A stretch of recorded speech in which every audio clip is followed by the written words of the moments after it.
My dear high school student, welcome you in Dhara classes. आज मैं आपको क्लास 10th की first poem dust of snow का stanza based questions बताने जा रहा हूं। प्यारे बच्चों, बहुत ही इंपॉर्टेंट आपके लिए बन रहा है ये वीडियो आपके लिए, क्योंकि this video is very important for your board examination. जो आपकी 2023 की बोर्ड एग्जामिनेशन आपको जो देना है, जिसमें आप प्रिपेयरिंग कर रहे हैं, जिसमें आप बैठने जा रहे हैं। प्यारे बच्चों, पूरी तरह से आपको उसको समझना है कि ये हमारे लिए बहुत ही इजी और बहुत ही आसान बनने वाली है पोएम। ये फर्स्ट पोएम आपकी है dust of snow. Dust of snow का मतलब होता है बर्फ के कण। तो क्वेश्चन जो आपको आएंगे, जो आपसे पूछे जाएंगे प्यारे बच्चों, तो यहाँ पर देखेंगे read the following stanza and answer the question based on them. इस तरह से क्वेश्चन रहेगा और स्टेंजाज दिए जाएंगे। ये स्टेंजा आपके लिए बहुत ही इम्पॉर्टेंट होंगे, तो इसको हम पूरी तरह से समझेंगे कि ये जो हमारी स्टेंजा हैं, जो हमारी पोएम है, इसके हिंदी एक्सप्लेनेशन को हम समझ जाएंगे, प्रत्येक वर्ड को समझेंगे, उसी बेस पर हमको क्वेश्चन के आंसर देने हैं। जैसा कि आपको मैं बताने वाला हूँ, इसे बताना ज़्यादा मैं उचित समझूंगा प्यारे बच्चों, कि जो आपके बोर्ड एग्ज़ाम है, ये बोर्ड एग्ज़ाम जो 2022 में आपने जो भी बच्चे दिए होंगे या जो आप तैयारी कर रहे हैं, उसको आप थोड़ा सावधानीपूर्वक ध्यान समझेंगे यहाँ पर कि 817 जैसे यहाँ पे संकेतांक नंबर लिखा होता है, 817 AH जैसा भी आपका जिस सेट का पेपर होगा वो लिखा जाएगा। ये 2022 का पेपर है इंग्लिश। अब इसमें आपको सारी चीज़ें जो मैं बताने जा रहा हूँ, पोएम से संबंधित स्टेंजा बेस्ड क्वेश्चन, ये स्टेंजा बेस्ड क्वेश्चन इसमें इस तरह से आपको पूछा जाएगा और आप इसको पूरी तरह से समझेंगे। प्यारे बच्चों, ध्यान देंगे, यहाँ पर आपके लिए बहुत ही इम्पॉर्टेंट और बोर्ड के मेथड के अनुसार आपको इसको करना है। तो हम देखेंगे, ये आपका सेक्शन डी जो होता है, ये सेक्शन डी लिटरेचर, ये बुक से संबंधित क्वेश्चन इसमें पूछे जाते हैं। तो ये क्वेश्चन नंबर 7 आपके प्रोज से संबंधित क्वेश्चन रहेगा, पैसे दिया जाएगा, उसमें से आपको क्वेश्चन के आंसर देने होंगे ये। और इसके पश्चात आप देखेंगे यहाँ पर ये क्वेश्चन नंबर 8 जो है, ये 4 नंबर का है, ये भी आपके प्रोज से संबंधित रहेगा और प्रोज से संबंधित इसमें से क्वेश्चन आपको लिखने होंगे। और फिर क्वेश्चन नंबर 9 देखेंगे कि answer in 2 of the following question about 25 words. ये लॉन्ग आंसर टाइप क्वेश्चन रहेगा, जिसको आप 16 वर्ड में लिखना है, और ये शॉर्ट आंसर टाइप क्वेश्चन रहेगा, जिसको कि आपको 25 वर्ड्स में लिखना है। प्यारे बच्चों, ध्यान देंगे, ये भी आपके प्रोज से संबंधित रहेगा। और इसके बाद ये 10 नंबर मैचिंग वर्ड रहता है, मिलान करने वाला, ये भी आपका 3x1 यानी कि 3 नंबर का रहेगा। इसके पश्चात अब आएंगे हम क्वेश्चन नंबर 11। जो क्वेश्चन नंबर 11 हमारा है, ये देखेंगे यहाँ पर क्वेश्चन नंबर 11, ये हमारा read the following piece of poetry and answer the question given below it. ये देखेंगे, अब आपको एक मॉडल मिल रहा है पूरी तरह से, इसी तरह से आपको 2023 यानी 2023 में आपको बैठना है, इस तरह से पेपर में आना है। There is a single long emerald sea where the sole inhabitant is me, a mermaid drifting blissfully। ये पोएम आपकी है, जिस पोएम से आपको क्वेश्चन के आंसर यानी क्वेश्चन दिया गया है, write the title of the poem from which the given piece of poetry has been taken. वो टाइटल आप बताइए जहाँ से पोएम ली गई है। Who has compose this poem, और इसको पोएम को लिखा किसने है, इसको आपको बताना है प्यारे बच्चों। इसी तरह से दूसरा क्वेश्चन देखिए, what does Amanda wish for in the above stanza and why. Amanda ने इस दिए हुए पंक्ति में स्टेंजाज में क्या बताया है, क्यों, क्या सोचा है अमांडा ने, उसके विषय में आपको बताना है। तो AB यानी 2+2 यानी 4 नंबर का आपका क्वेश्चन बेस जो है, ये जो क्वेश्चन आएगा स्टेंजा बेस, ये रहेगा 4 नंबर का। तो इस तरह से आपको लिखना है। तो मैं स्टेंजा बेस क्वेश्चन आपको बता रहा हूँ, बाकी जो है ना लॉन्ग टाइप क्वेश्चन इसमें पूछे जाएंगे, शॉर्ट आंसर टाइप, ना लॉन्ग आंसर टाइप क्वेश्चन रहेगा, ना शॉर्ट आंसर टाइप क्वेश्चन है, केवल स्टेंजा बेस क्वेश्चन पूछा जाएगा। ये भी आपका 4 नंबर का रहेगा और 4 नंबर की आपकी सेंट्रल आइडिया रहेगी। चाहे आप सेंट्रल आइडिया लिखिए, चाहे या तो 4 लाइन की आप पोएम लर्न करके लिख दें तो आपको 8 नंबर जो है पोएम से मिलने वाला है। तो हम आपको आज बता रहे हैं ये बता रहे हैं कि जो स्टेंजा बेस्ड क्वेश्चन इस डस्ट ऑफ स्नो के पोएम से पूछा जाएगा, इसी को हम एक्सप्लेन कर रहे हैं, पूरी तरह से आपको बताने का प्रयास करेंगे प्यारे बच्चों, ध्यान देंगे तो ये आपका क्वेश्चन नंबर 11 रहेगा। अब आप यही मानकर चलें, बाकी किसी कंफ्यूजन में ना आए कि लॉन्ग आंसर टाइप क्वेश्चन हमको लर्न करना है, शॉर्ट आंसर टाइप क्वेश्चन हमको लर्न करना, नो, आपको कुछ भी नहीं लर्न करना है, आपको स्टेंजा बेस्ड क्वेश्चन ही समझना है, उसी को लिखना है। आगे देखेंगे, अब ये हमारी जो पोएम है, इस पोएम से संबंधित क्वेश्चन आप समझेंगे। तो पोएम यह है कि the way a crow shook down on me the dust of snow from a hemlock tree. ये क्वेश्चन आपका है, ये मतलब स्टेंजा है। इस स्टेंजा से आप क्वेश्चन देखेंगे कि where was the poet standing. First question, most important question for your board examination, प्यारे बच्चों ध्यान देंगे इसको। Where was the poet standing यानी कवि कहाँ पर खड़ा हुआ था, अर्थात कहाँ खड़ा हुआ था। तो इसका आंसर ये है, the poet was standing under a hemlock, और यहाँ पर लिख देंगे अंडर ए हेमलॉक ट्री। यहाँ पे हम ट्री जो है क्या करेंगे, बढ़ा देंगे। ये आपका आंसर हो गया। यही आपको ए हेमलॉक ट्री जो है, ये आपका आंसर इसी में से मिल जा रहा है कि where was the poet standing, कवि कहाँ पर खड़ा हुआ था। The poet was standing under A hemlock tree, यानी कवि जो है धतूरे के वृक्ष के, एक धतूरे के वृक्ष के नीचे खड़ा हुआ था। दूसरा क्वेश्चन देखेंगे, who was sitting on the tree, यानी कि वृक्ष पर कौन बैठा हुआ था। तो हम देखेंगे जहाँ पर हु लिखा हुआ है, इसी स्थान पर हमको क्या लिख देना है, ए क्रो, और कुछ नहीं करना है, ए क्रो लिख देंगे।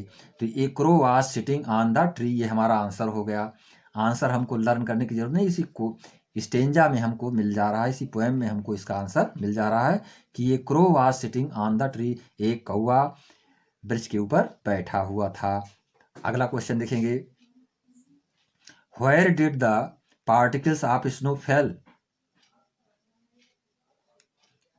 यहां पे देखेंगे, यहां पर फाल हो जाएगा प्यारे बच्चों, FALL। Where did the particles of snow fell, fall यानी बर्फ के कण कहां पर गिरे थे। तो ये बताना है, the particles of snow fail यानी जो बर्फ की कण थी वो गिरे थे कहाँ पर, ऑन द पोएट यानी कवि के ऊपर, अर्थात पोएट पर गिरे थे। तो ये भी हमको आंसर इसी में से, पोएम में से मिल जा रहा है। आगे देखेंगे, ये क्वेश्चन नंबर आपका 4 है। क्वेश्चन नंबर 4 देखेंगे, under which tree was the poet standing. बहुत ही इजी तरीके से आप समझ जाएंगे कि अंडर विच ट्री यानी किस वृक्ष के नीचे कवि खड़ा हुआ था। तो under which tree was the poet standing, आप जानते हैं, आपको बताने की आवश्यकता नहीं है, पोएम को आप समझ गए हैं कि किसके नीचे खड़ा हुआ था, एक धतूरे के वृक्ष के नीचे खड़ा हुआ था। तो आपको लिखना है, the poet was standing under, अब अंडर ये विच जो है हम हटा देंगे, the poet was standing under A hemlock tree, the poet was standing under A hemlock tree, इस तरह से हमको लिखेंगे, the poet was standing under A hemlock tree, कवि जो है एक धतूरे के वृक्ष के नीचे खड़ा हुआ था। 5 नंबर क्वेश्चन देखेंगे प्यारे बच्चों, point out the rhyming words in the stanza. Rhyming word, rhyming को कहते हैं हिंदी में तुकबंदियाँ, लयबद्धता, तुकबंदी इसको कहते हैं। तो पॉइंट आउट द, बतलाइए, चिन्हित कीजिए रैमिंग वर्ड्स जो है इस स्टेंजा में। तो ये आपको बताना है। तो हम देखेंगे यहाँ पर, द रैमिंग वर्ड्स, इस तरह से आंसर लिखेंगे, the rhyming words in the stanza are crows and snow. Rhyming words दो कौन से आ रहे हैं यहाँ पर ध्यान देंगे, पहला क्रो है, क्या है आ रहा है इसमें, क्रो आ रहा है, और दूसरा क्या है, स्नो आ रहा है। तो रैमिंग वर्ड्स में क्या हो जाएगा, the rhyming words in the stanza are crow और एंड स्नो, इस तरह से लिखेंगे। और दूसरा रेमिंग वर्ड क्या है,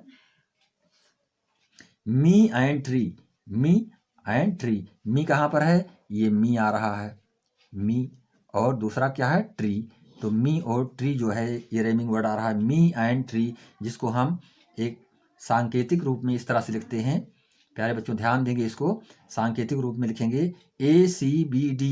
अब इसको हम ABCD मान लें तो ABCD मान करके इसको A और C यानी फर्स्ट लाइन थर्ड लाइन से, और जो है सेकंड लाइन इसको हम B मान रहे हैं, सेकंड लाइन ये फोर्थ लाइन से, तो इसको लिखेंगे ACBD। इसी तरह से आपको लिखना है बोर्ड एग्जाम में, और आपको बिल्कुल तरह कंफ्यूज नहीं होना, किसी तरह से आपको परेशान नहीं होना, पूरी तरह से आप इसको लिख सकते हैं इस तरह से। अब दूसरी पोएम हम देखेंगे, इसमें से दूसरी पोएम आप समझें, ये पोएम नंबर 2 उसी डस्ट ऑफ स्नो की दूसरी पोएम है। Has given my heart a change of mood and saved some part of a day I had rude.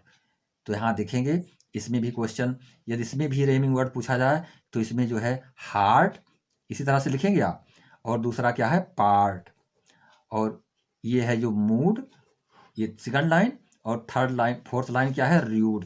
Same ऊपर वाले क्वेश्चन की तरह इसको भी लिखना है, स्पेलिंग करना है। अब क्वेश्चन इसमें जो बनते हैं उसको आपको बताएंगे। ये क्वेश्चन आप देखें प्यारे बच्चों, ये फर्स्ट क्वेश्चन आपका है, did the poet remain happy during the day rest. क्या कवि ने जो है दिन में अपने आप में अनुभव किया था प्रसन्नता से भरे दिन को, क्या कवि ने प्रसन्नता से भरे दिन को महसूस किया था? तो आंसर हो जाएगा यस, हाँ। The poet remind him happy during the day rest, यानी बाकी के दिन में, बाकी के समय में दिन के कवि ने क्या महसूस किया था? खुशहाली यानी प्रसन्नता को महसूस किया था।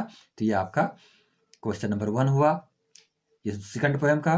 दूसरा क्वेश्चन देखेंगे, which particles did the crow shake down, यानी कौन सा, किस पार्टिकल्स को, किस हिस्से को, किस जो है अंश को गिराया था क्रो ने नीचे की ओर।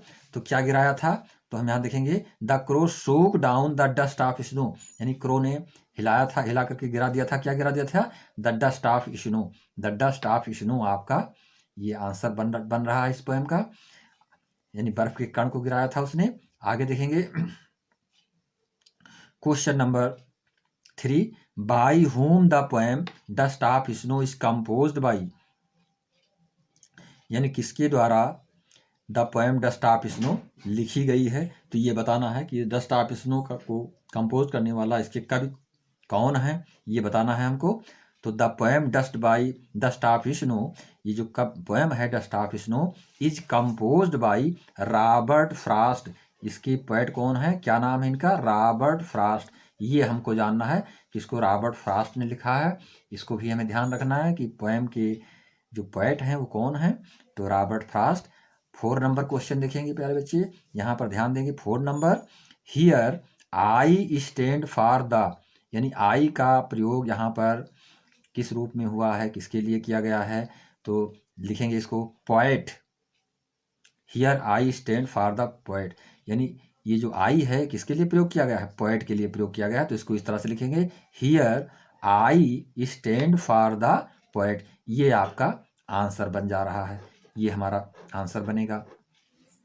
तो इस तरह से हम फर्स्ट और सेकंड दोनों पोएम के स्टेंजा बेस्ड क्वेश्चन को हल कर सकते हैं और पूरी तरह से अंक को प्राप्त कर सकते हैं। हमारे अंक को काटने का किसी को अधिकार नहीं है, हम पूरी तरह से लिखेंगे तो पूरा नंबर हमको मिलेगा, यानी कि आपको 4 नंबर, इसमें 2 + 2 यानी कि 4 नंबर मिलने वाले हैं प्यारे बच्चों।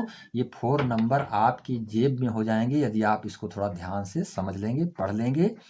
तो मैं चाहूँगा कि आप पूरी तरह से इस तरह से स्टेंजा बेस्ड क्वेश्चन को समझेंगे, पढ़ेंगे और पूरी तरह से इसको प्रैक्टिस कर लेंगे।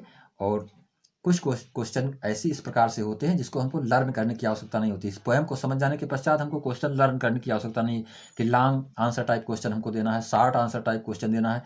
इसमें जो है आपको ऑब्जेक्टिव बेस से भी क्वेश्चन पूछे जा सकते हैं कि इसी क्वेश्चन को हम मतलब दूसरे रूप में भी, ऑब्जेक्टिव रूप में भी पूछ सकते हैं, मल्टीपल चॉइस के रूप में भी पूछ सकते हैं। यदि आपको पता रहेगा तो मल्टीपल चॉइस क्वेश्चन के रूप में भी आप इसको हल कर सकते हैं। इसमें इफ बट की कोई गुंजाइश नहीं है। तो मैं चाहूँगा प्यारे बच्चों कि चैनल को आप लाइक करें और सब्सक्राइब करें तथा अपने फ्रेंड्स के बीच में शेयर करेंगे जो भी हाई स्कूल एग्जामिनेशन में बैठने जा रहे हैं, जो कि परीक्षा की तैयारी में लगे हुए हैं, और पूरी तरह से आप उनका ये वीडियो उनके तक पहुंच पाए और वो लाभ उठा पाएँ। मेरा यही उद्देश्य है, मेरा यही लक्ष्य है। और मेरा लक्ष्य दूसरा ये है कि आप अच्छे नंबर को प्राप्त कर पाएँ। तो धरा क्लासेस में आपका मैं स्वागत करते हुए चाहूँगा कि मैं आपसे पुनः मुलाकात करूं दूसरे वीडियो के साथ। तो मैं चाहूँगा आप चैनल लाइक और सब्सक्राइब करेंगे तथा अपने फ्रेंड्स के बीच में शेयर करेंगे। इसी के साथ मैं इस वीडियो को क्लोज कर रहा हूँ प्यारे बच्चों। नमस्कार, जय हिंद, जय भारत।